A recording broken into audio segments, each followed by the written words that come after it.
My name is Roland, but everyone has always called me Grandpa Leo. I'm 75 years old, and on the day I buried the woman I spent my life with, the day words were supposed to fail us, something else failed first. Respect. The service was quiet. Too quiet. People spoke softly, hugged briefly, avoided eye contact. I stood there listening to condolences that sounded rehearsed, trying to stay upright while the ground beneath me felt unfinished. That's when my son leaned in. Not to comfort me, not to grieve with me. He lowered his voice and spoke like we were closing a deal. He told me the house would be sold. Soon. That it made sense. That it was already being discussed. He didn't ask. He didn't pause. He didn't even wait for the dirt to settle. In that moment, between hymns and handshakes, I realized the whisper wasn't impulsive. It was practiced. I'm going to tell you what that single sentence revealed, why it explained months of strange behavior, and how, even in my grief, I saw something my son believed I was too broken to notice. But before I continue, tell me, where are you watching from today? I read every comment. To those who've been here before, thank you. Your support means more than you know. And if this is your first time here, please like, subscribe, and turn on notifications. This isn't just a story about loss. It's about timing, and what people reveal when they think you're too weak to resist. Now, let me tell you my story. The morning Jasmine was buried, I couldn't find my wedding ring. I'd taken it off the night before to wash my hands, something I'd done 10,000 times in 51 years of marriage, and when I reached for it that morning, it wasn't on the bathroom counter. I tore through the house for 20 minutes, checking every surface, every pocket, retracing steps I could barely remember taking. My hands were shaking. My chest felt tight. I needed that ring. My son, Reginald, found me in the bedroom, on my knees, searching under the dresser. "Dad, we need to leave in 10 minutes. "I can't find it," I said, my voice cracking in a way that embarrassed me. "I can't bury her without—" "It's just a ring, Dad. Mom wouldn't care." But she would have. Jasmine noticed everything. She'd have noticed if I'd shown up to her funeral without the ring she'd slipped on my finger in 1974, when we were both 24 years old and stupid enough to believe love was enough. I found it eventually. It had rolled behind the trash can. When I slid it back on, my finger looked thinner than I remembered, like I was disappearing too. The funeral home smelled like furniture polish and something floral that made my stomach turn. Jasmine's casket was mahogany with brass handles. I didn't pick it. Reginald did. He said he'd handled the arrangements because I was in no state to make decisions. Maybe he was right. I don't remember much from the week after she died. Just fragments. The hospital room. The machines going silent. A nurse with kind eyes telling me I could take my time. I didn't take my time. I left quickly because staying felt like drowning. Now I was back, standing in front of a room full of people who'd known Jasmine. Neighbors, friends from church, her book club. Reginald's wife, Juliet, crying quietly in the second row. The pastor spoke. I don't remember what he said. People came up to me afterward, one by one, squeezing my hands, their faces blurred by grief or medication or the simple fact that I didn't care who they were. She was such a light. She's in a better place. Time will heal. Empty words, polite lies. I nodded. I thanked them.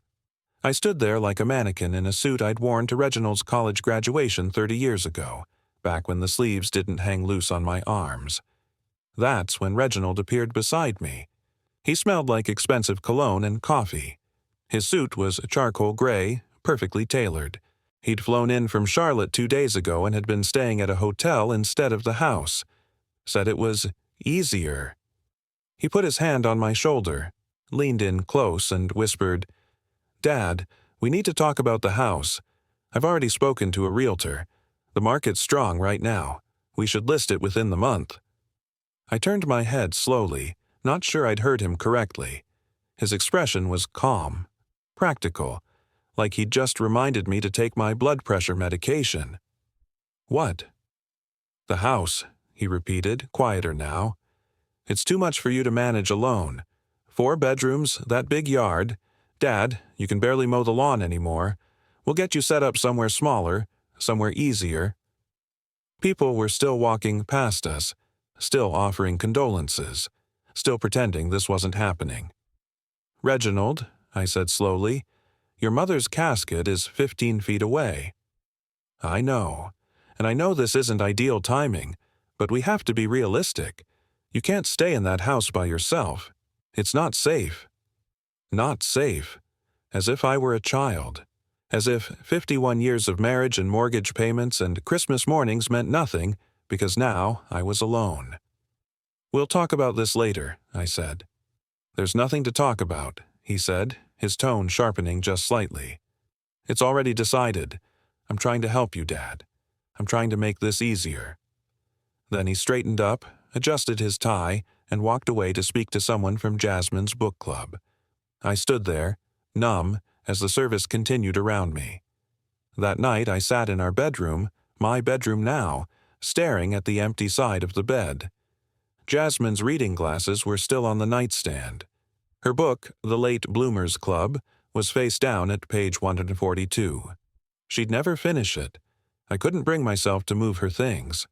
But I needed to understand. Reginald had always been practical, driven. He'd built a successful consulting business, traveled constantly, made the kind of money Jasmine and I had only dreamed about. But this? At her funeral? I opened the nightstand drawer, looking for nothing in particular. Tissues, maybe. Or the sleeping pills the doctor had prescribed that I hadn't taken yet.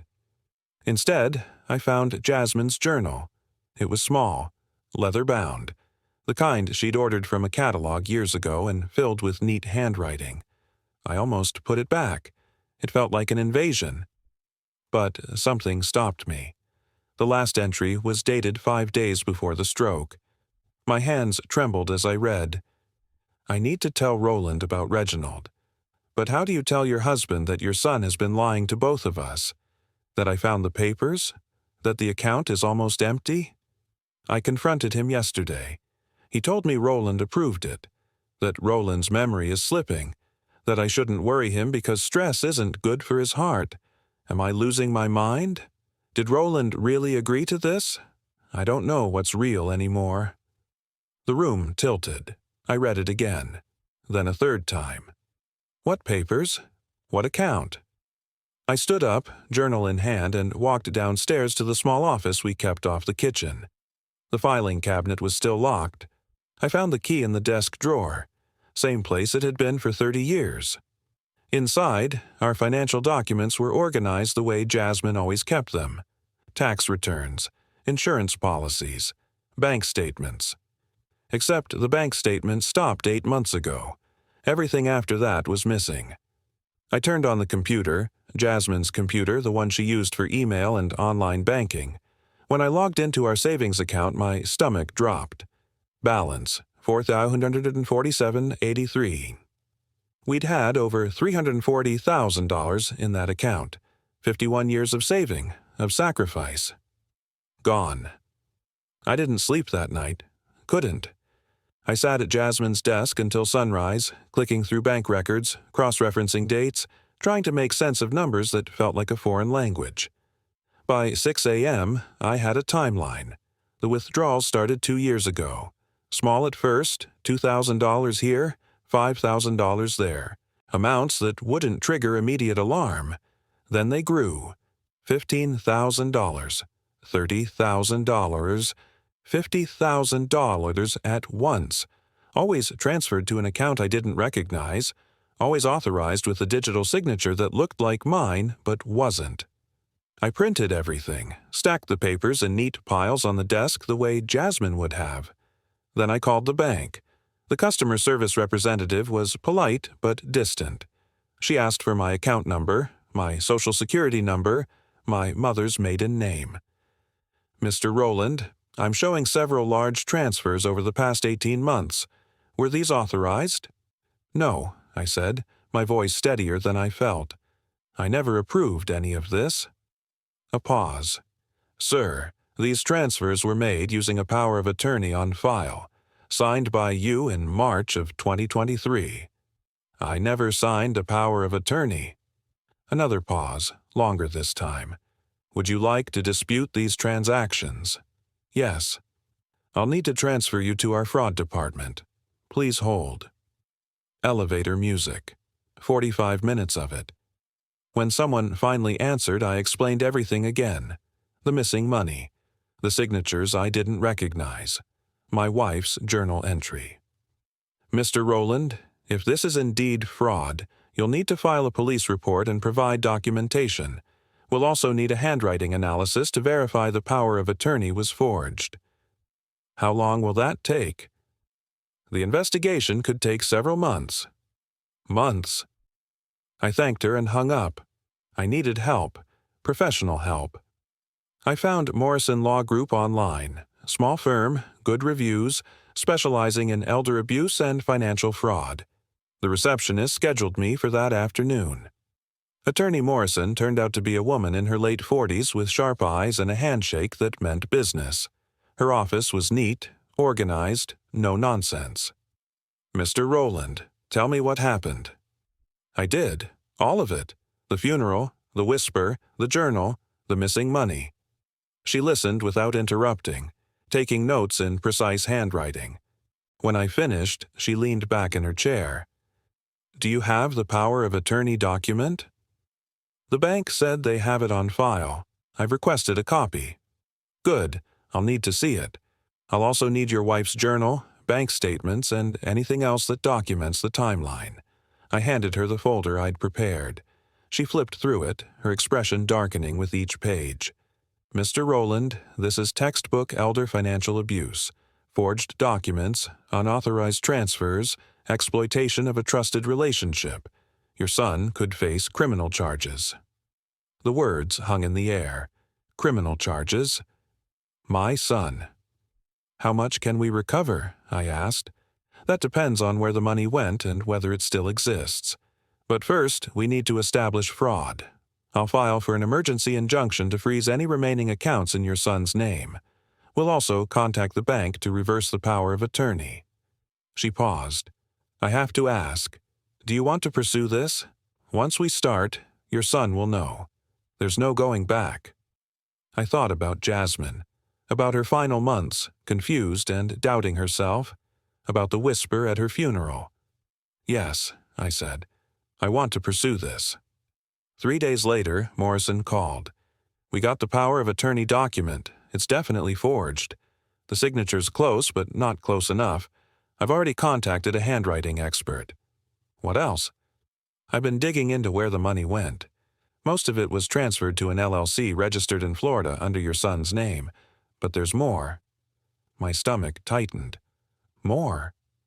I found property records. A condo in Miami Beach purchased 18 months ago. Paid in cash, $420,000. I closed my eyes. Mr. Rowland, there's something else you need to see. She emailed me a link. It was a social media profile. A woman named Jasmine Morrison. Mid-30s, blonde, smiling in front of an infinity pool. Who is this? According to public records, she's your son's wife. He's already married. To Juliet. I know, Morrison said quietly. This is his second wife. They were married in Florida 4 years ago. He never divorced Juliet. The room spun. Your son is a bigamist, Mr. Rowland, and your money has been funding his second life. I sat there, phone in hand, staring at the photos. Reginald and this woman. At restaurants, on vacation, living a life built on money stolen from his parents. And her name. Jasmine. He'd married another woman named Jasmine. Stop. Right there. Because this is where the story takes a turn you won't believe. In next chapter, I confront Reginald. I meet the other Jasmine. And I start building a plan that will dismantle everything he's built on lies. But I'm not continuing until I see that subscriber count rise. You've come this far. Don't leave now. Smash that subscribe button. Hit like. Share this with someone who needs to hear it. Because what happens next? It's the beginning of the end for Reginald.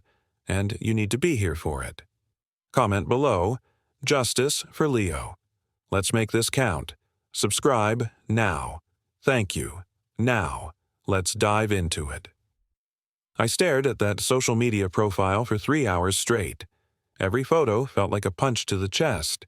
Reginald and this woman, this other Jasmine, at a beachfront restaurant, champagne glasses raised.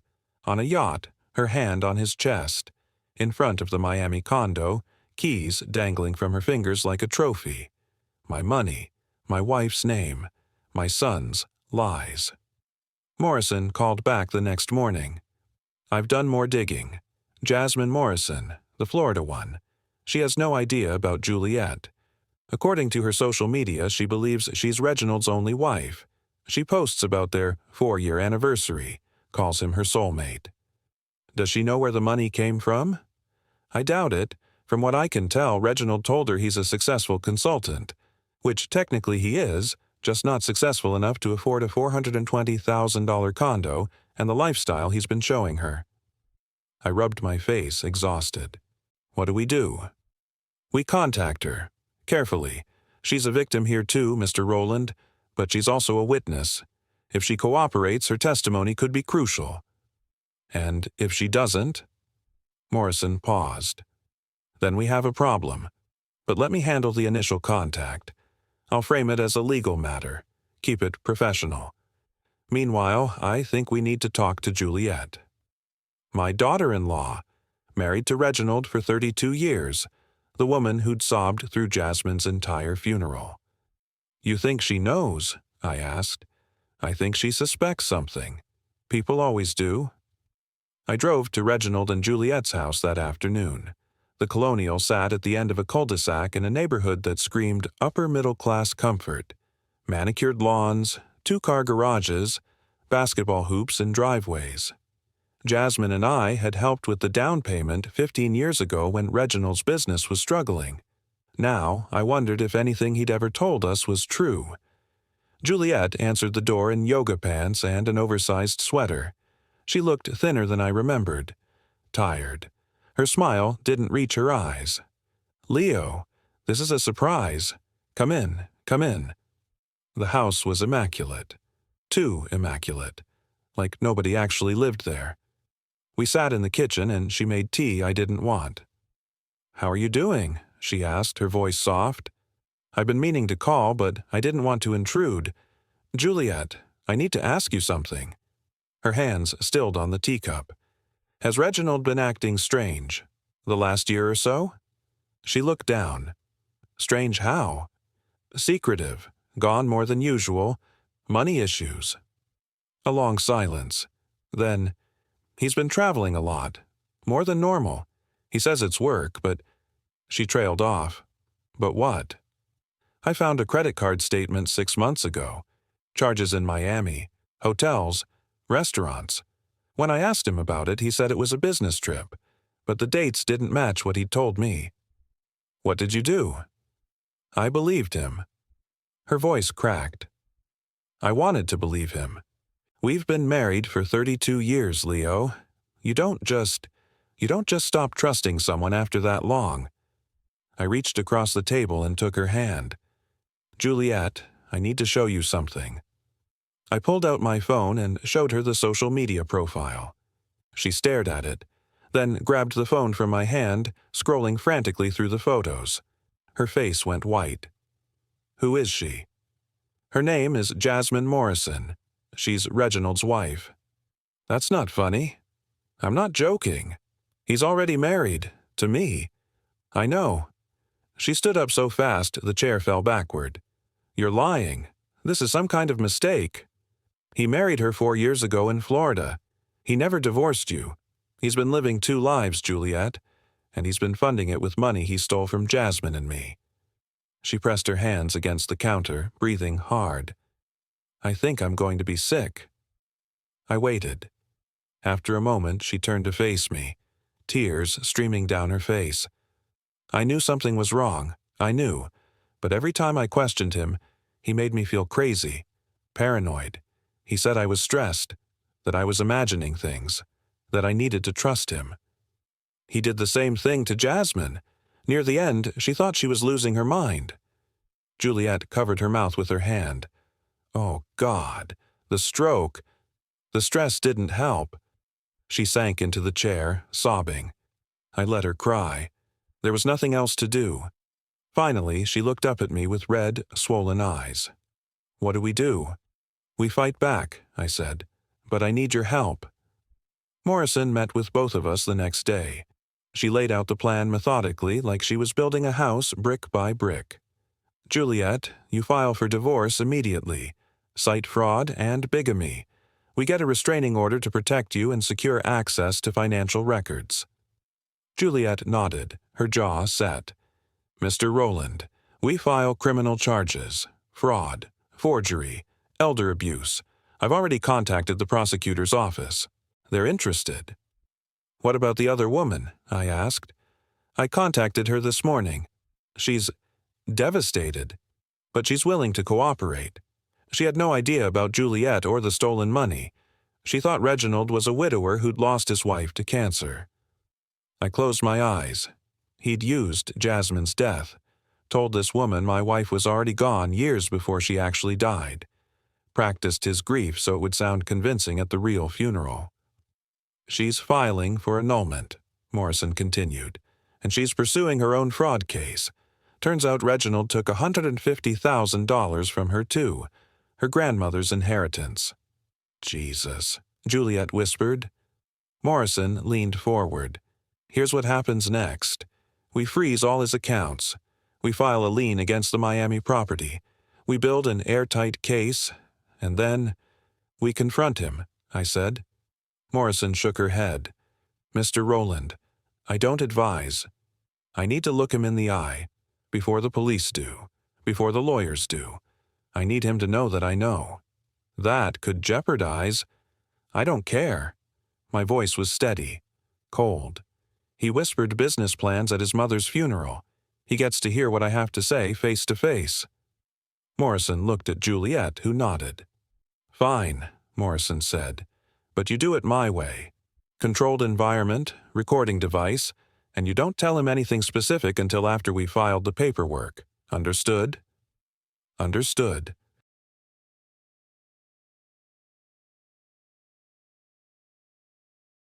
I chose the diner on Maple Street, the same place where Jasmine and I had our first date in 1973, where she'd ordered chocolate pie and I'd been too nervous to eat, where she'd laughed at my terrible jokes and somehow decided I was worth a second chance. If Reginald was going to lie to me, he'd do it in a place that meant something. Morrison set me up with a recording device, small thing, clipped inside my jacket pocket, legal in our state as long as one party knows about it. I was that party. Remember, Morrison said as she tested the equipment, don't tell him we've already filed charges. Don't mention the evidence. Just get him talking. Let him dig his own grave. What if he doesn't show up? He'll show up. You told him it was about your wife's estate, about signing documents. He'll show up because he still thinks you're an easy mark. She was right. Reginald arrived 20 minutes late. He walked in like he owned the place, phone in one hand, coffee cup in the other. Designer suit, expensive watch. Everything paid for with stolen money. He slid into the booth across from me without apologizing. Hey, Dad. Sorry, conference call ran long. What's this about? I pushed a manila folder across the table. Estate documents. Need your signature. He barely glanced at them. Sure, whatever. You know I trust you to handle this stuff. The irony was suffocating. He scrawled his signature on 3 pages without reading a single word. What he didn't know, he'd just signed acknowledgement of receipt for a formal notice of investigation for fraud. Morrison's idea, legally bulletproof. Done, he said, pushing the folder back. Anything else? I've got a flight to catch tonight. Where to? Charlotte, client meeting. Really? I thought you had a meeting in Miami. His eyes flickered, just for a second. Miami? No, Charlotte. Why? Just curious. You've been traveling a lot lately. Business is good. You know how it is. I didn't. I'd worked the same factory job for 37 years until I retired. never flew business class, never stayed in hotels with infinity pools. Reginald, I want to talk about the house. He leaned back, relaxed. Here it was, what he'd been waiting for. I know it's hard, Dad, but you have to think practically. That place is too much for you. 4 bedrooms, big yard, it doesn't make sense anymore. Jasmine loved that house. Mom's gone. Blunt, matter of fact, like he was discussing weather. And holding on to it because of memories isn't going to bring her back. You need something manageable. We can find you a nice apartment, maybe one of those senior communities with activities. I'm 75, not dead. I didn't say dead, I said practical. Look, I've already got a realtor lined up. Market's strong. We list it in the next 2 weeks, we could have offers within days. And the money? We split it, 50-50. Fair. Fair. I almost laughed. What if I don't want to sell? His jaw tightened. Dad, be reasonable. You can't maintain that property alone. What happens when something breaks? When you fall in the yard? You're not getting any younger. Neither are you. He blinked. What's that supposed to mean? I leaned forward. It means I know, Reginald. Know what? About the money. The color drained from his face. I don't know what you're talking about. $340,000 from our savings account, transferred over 18 months using a power of attorney I never signed. Dad, you did sign it. You just don't remember. I remember everything. My voice was quiet, steady.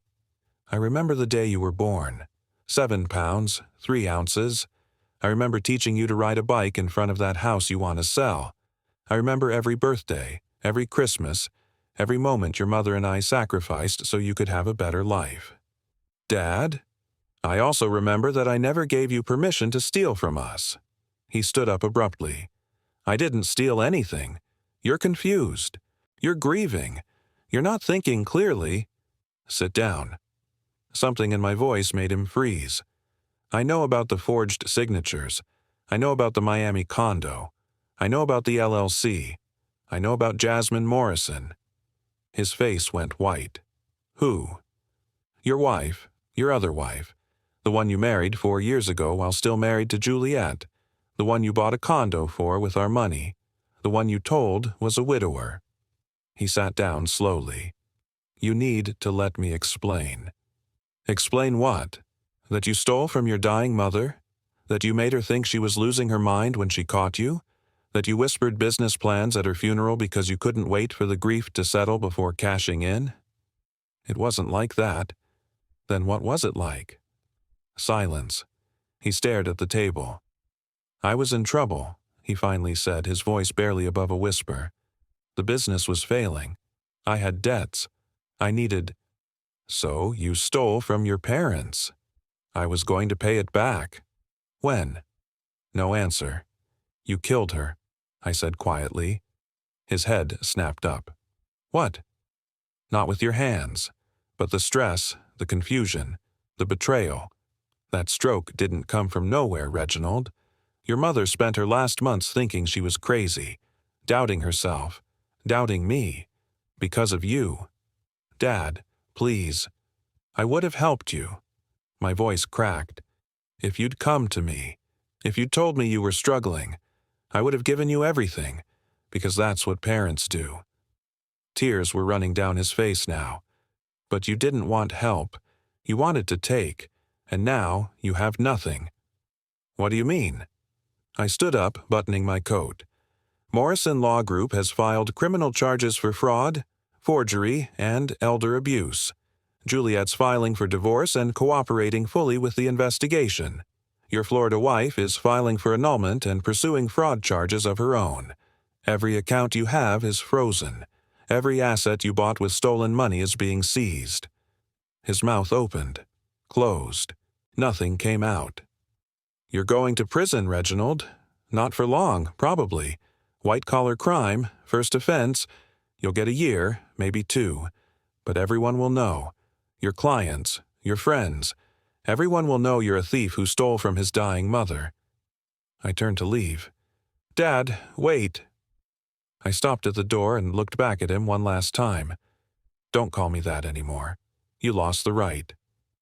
Outside, Morrison was waiting in her car. I climbed into the passenger seat, my hands shaking. Did you get it? I asked. She held up the recording device. Every word. Good. We sat there in silence for a moment. How do you feel? She asked. I thought about it. Empty. That's normal. I thought I'd feel vindicated, triumphant, something. You just confronted your son about destroying your family. There's no good way to feel about that. She was right, but there was something else. Something I hadn't told her yet. Morrison, there's one more thing I need you to look into. What? My wife's journal mentioned papers she found, documents. She didn't specify what they were, but she said they proved Reginald was lying. We already have the bank statements. I don't think that's what she meant. There's something else, something she discovered that scared her enough to write about it, but not enough to tell me directly. Morrison pulled out her notepad. Where would she have hidden them? I don't know, but I'm going to find out. Wait, stop. Right there. Because what Jasmine hid, what she discovered about Reginald that was so damning she couldn't even write it clearly in her journal, that's what next chapter is about. And when I find those documents, when I realize what else my son has been hiding, it's going to change everything. But I need you with me. Subscribe right now. Hit that notification bell. Smash that like button. Comment below. Find the documents, Leo. Because this story isn't over. Not by a long shot. And you need to be here when the final truth comes out. Subscribe. Don't make me beg. Just do it. I tore the house apart for 2 days straight. Every drawer, every closet, every box in the attic that Jasmine had labeled in her neat handwriting. Morrison had asked what I was looking for. I didn't know. Just that Jasmine had found something. Something important enough to mention in her journal, but too dangerous to spell out clearly. I found the papers. That I found the papers? That the account is almost empty? What papers? I'd already found the bank statements. The forged power of attorney. What else was there? On the third day, I stood in our bedroom, my bedroom now, staring at the furniture Jasmine and I had picked out 30 years ago. The dresser, the nightstands, the hope chest at the foot of the bed. The hope chest. Jasmine's grandmother had given it to her as a wedding present. Mahogany with brass hinges. She'd kept our important documents in it. Birth certificates, marriage license, the deed to the house. I knelt down and opened it. Everything was organized in manila folders, labeled in Jasmine's handwriting. Insurance, medical records, house documents, and then, at the very bottom, a folder labeled simply, "For Roland." My hands shook as I opened it. Inside were photocopies, bank statements I'd never seen before, account numbers I didn't recognize, transfers made to offshore accounts in the Cayman Islands. But that wasn't all. There were emails, printed conversations between Reginald and someone named Marcus Webb. I started reading, from Reginald Morrison to Marcus Webb. Subject, Partnership, Opportunity. Marcus, the funds are secured. $340K transferred as discussed. My parents won't notice for months, and by then we'll have flipped the Miami property and tripled our investment. They're old, confused. Even if they figure it out, who's going to believe them over me? My stomach turned. From Marcus Webb to Reginald Morrison. Subject, Partnership, Opportunity. Hujatsu. Good work, but what about your wife? Juliet's not stupid. From Reginald Morrison. To Marcus Webb. Juliet's handled. I've been gaslighting her for months. She thinks she's paranoid. Besides, she signed a post-nup last year. Forged, obviously. That gives me everything in a divorce. She's trapped. I had to put the papers down. My son, my only child, writing these things like they were business transactions. But there was more. From Reginald Morrison to Marcus Webb. Subject, Problem. My mother found the statements. She confronted me yesterday. I told her Dad approved everything, that his memory is going. She didn't buy it completely, but she's scared to upset him. She won't tell him. Not yet. From Marcus Webb to Reginald Morrison. What if she does? From Reginald Morrison to Marcus Webb. Then I'll handle it. She's 74. High blood pressure. Stress isn't good for her. If she pushes too hard, nature might take its course.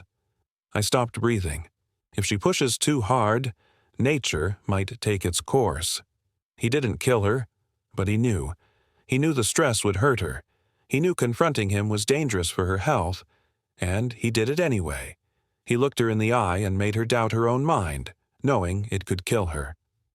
I don't remember calling Morrison, but suddenly she was there, standing in my bedroom, reading the emails with an expression I'd never seen on her face before. Mr. Rowland, this is beyond what I thought we were dealing with. Can we use it? Absolutely. This is evidence of premeditation, conspiracy. And this line about your wife, the prosecutor will want to see this immediately. What does it mean? Legally? She looked at me. It means your son didn't just commit fraud. He knowingly engaged in actions that endangered your wife's life. That's a different level of culpability. Will he go to prison? For longer than a year or two? Yes, especially with this Marcus Webb connection. This isn't just one man stealing from his parents. This is an organized scheme. Who is Marcus Webb? I'll find out. It took Morrison 48 hours. Marcus Webb was Reginald's business partner. On paper, anyway. In reality, he was a con artist with priors for investment fraud in 3 states. They'd been running a real estate scam together, buying properties with stolen money, flipping them, hiding the profits offshore. My $340,000 wasn't the only money they'd taken. There were at least 6 other victims. Elderly people who'd trusted Reginald to manage their investments. He'd stolen from all of them. The FBI is involved now, Morrison told me over the phone. This is federal wire fraud, conspiracy, money laundering. Mr. Rowland, your son is looking at 10 to 15 years. I sat down heavily. 10 to 15 years. My son. The trial lasted 3 weeks. I sat in the courtroom every single day, watching my son in his expensive suit, listening to prosecutor after prosecutor lay out his crimes in excruciating detail. Reginald never looked at me. Not once, Juliet testified. So did the other victims. 6 elderly people who'd trusted Reginald with their savings. One woman cried on the stand describing how she'd lost everything. Marcus Webb took a plea deal and testified against Reginald in exchange for a lighter sentence. The jury deliberated for 5 hours. Guilty on all counts. The judge sentenced him to 12 years in federal prison. When they took him away in handcuffs, I felt nothing. Not victory, not relief, just emptiness. 6 months later, I was sitting on my porch in my house, legally and completely mine again, when a car pulled into the driveway. A young woman stepped out. Mid-20s, dark hair, nervous smile. She walked up the steps slowly. Mr. Rowland. Yes? My name is Juliet Morrison. I think I'm your granddaughter. The world stopped. What? Your son and my mother had a relationship 16 years ago. She never told him she was pregnant. I only found out who my father was last year when I did one of those DNA tests. And then I saw the trial on the news. I stared at her, unable to speak. She looked like Jasmine. My Jasmine. Same eyes, same smile. I don't want anything from you, she said quickly. I don't need money or acknowledgement. I wanted to meet you. My mom told me stories about you and your wife, about how kind you were, and I thought maybe there's something good in this family after all. We talked for 4 hours. She was a teacher, elementary school. She'd grown up with a good mother who'd protected her from Reginald without ever telling her why. I don't want to meet him, she said when I asked. I don't need him. I had a good life. But I'd like to know you. if that's okay." It was more than okay. Juliet, my granddaughter, comes over twice a week now. We have dinner. She tells me about her students. I tell her about Jasmine. Last week, she brought her boyfriend. Nice young man. Respectful. Treats her well. "Grandpa Leo," she said as they were leaving, "would you come to my school for Grandparents' Day? Some of my kids don't have grandparents, and I thought maybe you'd like to meet them." I said yes. I still have the letters Reginald sends from prison. Most I don't read. But the most recent one was different. Shorter. "Dad, I know I don't deserve forgiveness.